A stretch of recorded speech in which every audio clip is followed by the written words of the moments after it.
Miss Claire, talaga nga namang inaraw-araw na. Pambihirang buhay, ere, oh. Alam mo, madam, kung ako sa'yo, medyo relax ka muna. Masyado kang masyado kang nahahalata. Nahahalata ka na you were there because you are an anti-Duterte. Easy lang, easy lang. Pinag-uusapan kasi natin, mga kababayan, walang iba kung hindi itong bagong press officer nila na kung saan alam naman natin, 'di ba? Na isang vlogger na anti-Duterte at nagkataon lang abogado. Ang birang buhay, reo. Hindi ba ho?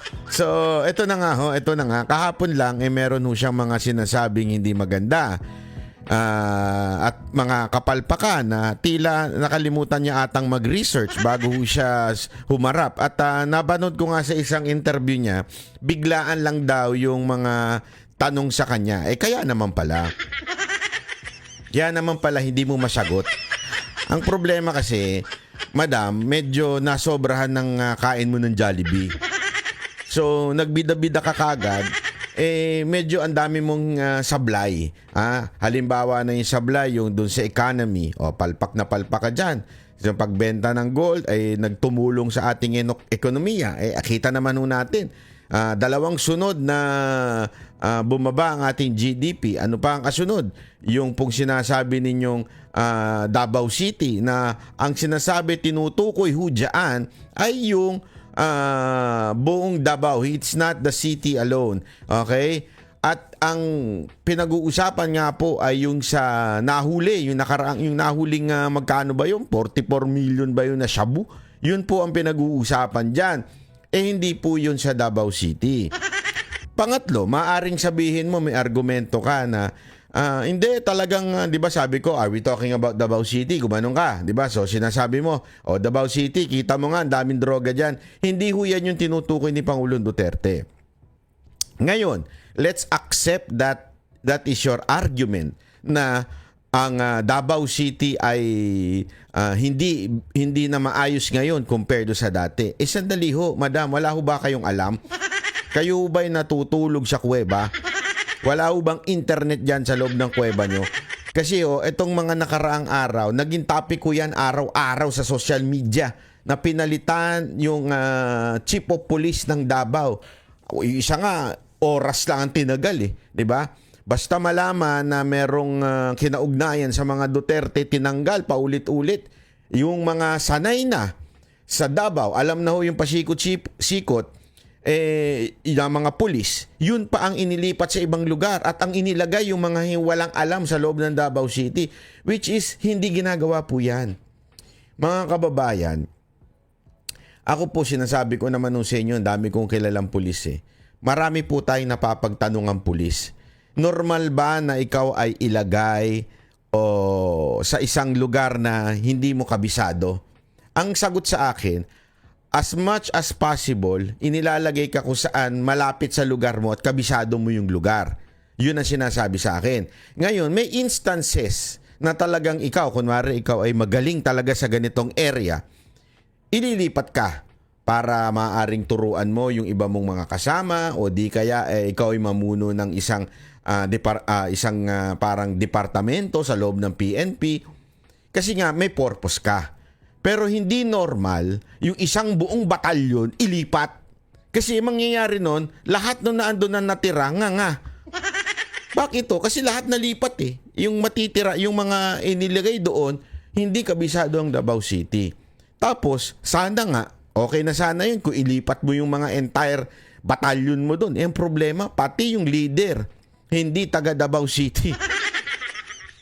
Madam, hindi mo rin alam yon. Tama, mali? Anong alam ninyo? Nakakalungkot naman po ata yun. Wala po ata kayong kaalam-alam. Sa bagay, you are supposed to be the mouthpiece of the president. Kaya lang dahil sa pagiging bida-bida ninyo, hindi na kayo naging mouthpiece ng presidente. You are such a opinion maker, blogger inside Malacanang. Or, the best description is an attack dog of Malacanang. Alam naman po natin, it's really obvious. The president is so weak. He cannot face the media. He cannot face the people. So you need an attack dog. 'Di ba? Ganyan ang mga takot eh. Takot harmarap makipagtalaktakan sa mga nagki-criticize, hindi kaya na ewan ko kung siya ba ay matotroma pagka sumagot doon sa mga oposisyon o sa kritiko. Kaya tuloy nag-hire ng isang attack dog. Madam, if that is the case and you are not a mouthpiece, but ang job description mo supposedly mouthpiece ka lang. Ibig sabihin, kung ano yung sabihin ng presidente, yun na ipapahayag mo, ipapaliwanag mo. Pero gumagawa ka ng sarili mong opinion, definitely hindi ka na mouthpiece. Kahit yan lang dapat. Ikaw ay isang attack dog na. Kung ganyan pa lang napili mo maging attack dog, next time, mag-research ka naman. Para hindi ka napapahiya sa mga netizen. Hindi, eto, basahin mo lahat ng mga post video na lumalabas tungkol sa iyo. Pinagtatawanan ka. Kasi kulang ka sa research, hindi mo alam yung sinasabi mo, tapos nagbibida-bida ka lang. Hindi ka lang pinagtatawanan, nagagalit pa ang netizen. Diba? Dahil sa pinaggagawa mo. Sana mag-aral ka na lang. Ha? Ito pa, may isa na naman siyang kapalpakan na mamaya may papakita ako sa inyo matinding ginawa na naman ng gobyerno na ito na paano kaya niya maipapaliwanag to. Tingnan natin ha. Panoorin natin to. Pasok. Rumesbak ang Malacanang sa mga pumapalag na kandidato na ayon kay Pangulong Marcos ay parang pinag-deliver lang ng suka. Nanindigan din ng palasyo na hindi magpapatawag ang Pangulo ng special session sa Senado. Nasa frontline ng balitang yan si Maricel Halili. Sa gitna ng kaliwat ka ng panawagan para paspasan na ang impeachment ni Vice President Sara Duterte, muling iginiit ng palasyo na walang plano si Pangulong Bongbong Marcos na magpatawag ng special session. Maliban na lang kung mismong ang mga senador ang humiling nito sa Pangulo. Be an awkward position on the part of the President to voluntarily call for special session, considering that there is this ongoing intrigues that the President is behind the impeachment. Ito, tingnan ninyo to ha. Narinig ko yung buong press niya dito, briefing niya dito. Sinasabi niya, tinanong siya na what do you think ang presidente magpapatawag ng special session para ho sa mga senador para ho sa impeachment. Hindi niya alam yung sagot ng presidente. Sinagot na lang niya nang sa tingin niya kung ano yung maaaring gawin ng presidente.